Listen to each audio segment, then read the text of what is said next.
Well, this week I was in central Ontario and I hit a couple of flea markets in the town of Port Perry. So I took some video and I'll show you what I picked up there. Some new records coming home for the collection. Stay tuned.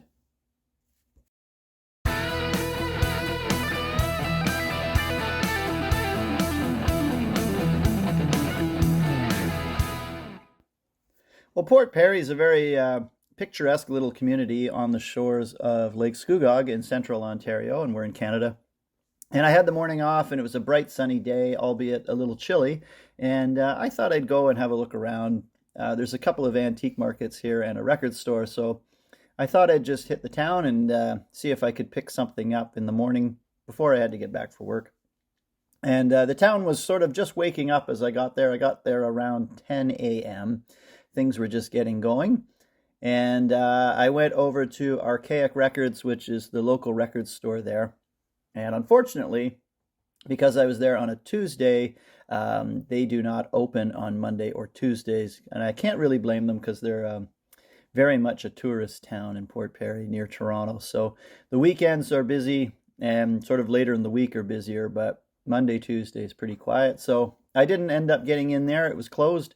So I headed over to the Vintage Market, which is an antique flea market kind of in a part of a strip mall.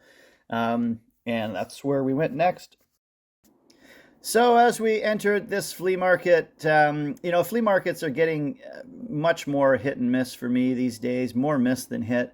And I think in general, the quality of the things that people are picking up to resell is going down. And that's not their fault. It's just not as available as it used to be. And certainly, I know talking to my viewers in the US, you guys tend to find things more, maybe there's just more of it there. But in Canada, it is really drying up for things that are worthwhile. I did find a record dealer. And, as with most antique markets, and vintage shops and things like that that sell vinyl, they're not really experts in that, and it is priced really high. I did find one that was actually a little bit of a sneaky thing. This is Otis Redding and Carla Thomas, King and Queen. That's the one record I bought from here, and it's one that I'd actually been sort of on the lookout for if I'd ever seen it, and I'd never seen this one in the wild before. So this is on the Stax label. I did pick that up, but overall, price is very high in here, and I got that one for a really good deal. So really what I look for are mistakes, things that are priced kind of wrong or people don't really know what they have. That's the type of thing that I look for in here.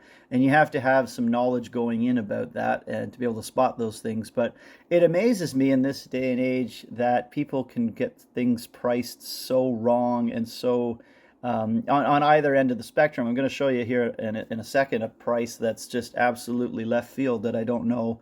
Maybe I'm missing something, but here I was looking through and I found this Alan Parsons Project record, and here we are, $28.32, and that price is whacked for many reasons, but I don't think the turn of a friendly card is a $28 record. I might be wrong on this, but last time I checked, I think it was around $5, and this is a bit way out left field. So, a little bit of research would go a long way for a lot of these vendors. Next up, we went over to Redmond's Antique Barn, and that's a great little antique barn, just very close to where the other market is, and great day for a pick and a look around. And they have a little mixture of everything in here. It's a group shop, kind of a traditional group shop where there's sort of vendor areas inside the barn, lots of different things that you can pick up, everything really, and including records. So I stopped and had a look inside just to see what I could come up with. There weren't really many records total, but there are some in here sporadically around, and I did find a few just to kind of look through, but I didn't see anything that I didn't already have or was looking for. But there were some interesting records, I guess, if you're getting started. Here's a Beatles Long Tall Sally. Now, I'm not sure if they've made a mistake on the price of this or not, but $145 seemed a little high. I think $45 was reasonable. So that could just be a mistake. I'm not sure, but it's just sort of stuck on there with some painter's tape, which isn't for everybody. But That's a couple of the things that I saw in there, but it's a nice little group shop. Just didn't find anything today for me, but there's always next time. Well, lastly, I was able to find one more record, and this was actually on my way home. I found it, and this was in front of a record shop in another town, actually, that I checked out really briefly. But they had a bin of free records outside, and here was this one, The Rocky Road by the Sinners. And I don't know anything about the Sinners, but this just sort of, kind of caught my interest. It's on Pentagon Records. It was made in 1967, and this one's actually autographed on the back, which is pretty cool. And I thought it might have sort of like a Leuven Brothers idea going on with it, and it kind of does. It feels very 50s and kind of like some sort of church band or something. I'm not really sure, but it's different and kind of cool. But I thought for free that was a neat little score. So I'll hang on to it for a while at least, give it a couple of plays through. But an interesting little side of the road find on the way home.